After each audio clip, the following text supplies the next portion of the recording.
Coach, if you wouldn't mind, if you have some thoughts, and we'll take a couple questions. Brian's done a great job with this program. This is our 5th year coming here's best crowd. And it was really good environment in here tonight. But I can't say enough about the job that Brian's done. His kids played hard. They compete. They played the right way. Aesthetically, it wasn't a very good game for anybody to watch. I feel bad that people had to watch that. It's unfortunate. Two teams playing hard, competing. You know, our depth was a big factor for us tonight. I think that's why we won. We just had enough bodies to get through. Questions? Coach, did you talk about Brady's performance tonight? I just thought he was terrific. He was.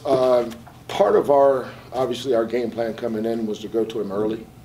And the game will tell you how much to do it or how much you stay with it. When they elected not to double him, we just kept going to him, and he had it going. You know, he had 19 at Temple. You know, he played really well. I think he had 17 or 18 when we won at BYU. You know, he's had some good games. He's a good scorer.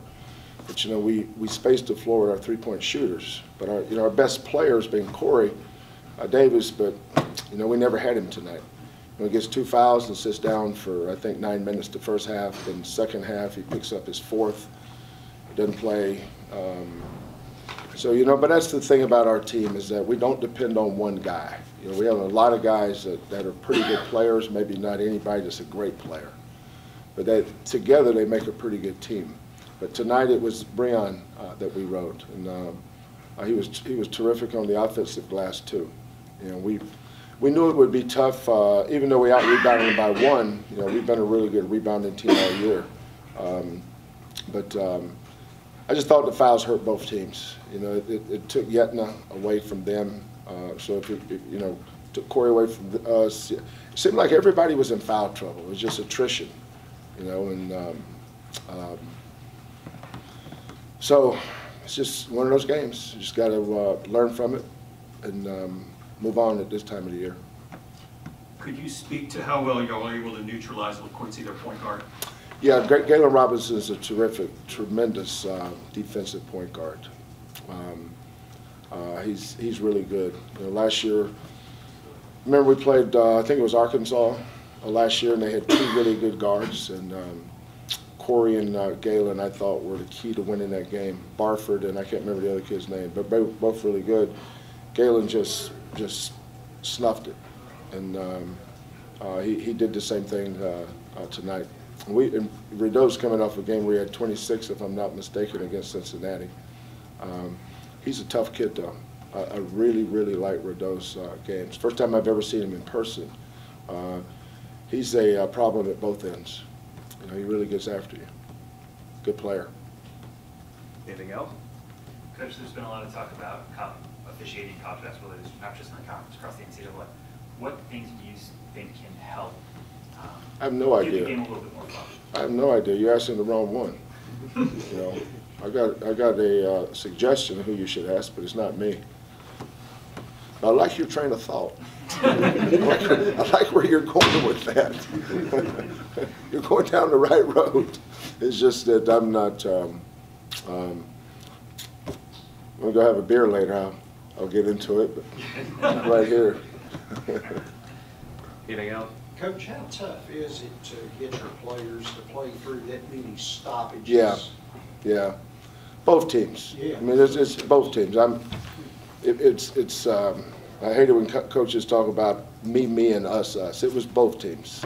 It's like they had good players sitting down. We had good players sitting down. I don't know. It just seems like it's one of those years. It's not just this game either. It's just, it's been. The toughest thing, to me, the losers, the fans. You know, they're the ones that paid the money. They want to, it's this entertainment, you know, and there was 76 free throw shots. Never seen that before, you know, and Brian's kids, you know, went to the line 41 times, you know, I think to answer your questions, you create adversity in different ways in practice, whether it's kicking them out, bringing them back in, or making them run for this or that. But I think coaches artificially create adversity, and because you never know when it's going to happen or in what form or what avenue it may come in.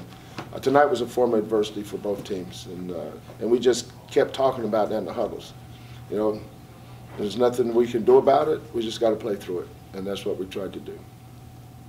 Coach, is this the deepest that the American Athletic Conference has been Yeah. in your time in Houston? That's a good question. It really is. You know, I was watching Brian's team. Brian's a good friend of mine. I've known Brian for decades. I can't tell you how proud I am of the job he's done here. I mean, he's done great. But they could easily be Temple. Nothing against Temple, but that was a winnable game, and so was the Tulsa game. You know, so instead of being 2-3, they could be 4-1 maybe. Could be, not should, could. You know, like we could be 5-0, but we're not. What is our record? About 18-1, 5-1. Well, 18-1 doesn't matter. What's the other one? 5-1. Okay, 5-1. So we could be 6-0. So it does, but we're not. You know, they're 2-3, but they could be 4-1. But you look around this league. Greg Marshall, excellent coach. But Cronin, excellent coach. Brian Gregory, excellent coach. That's the thing that's made this league good. I applaud the athletic directors. There's excellent coaches almost at every school. Well, there is at every school, and that's why this league will continue to get better. All right. Thank you very much. Okay.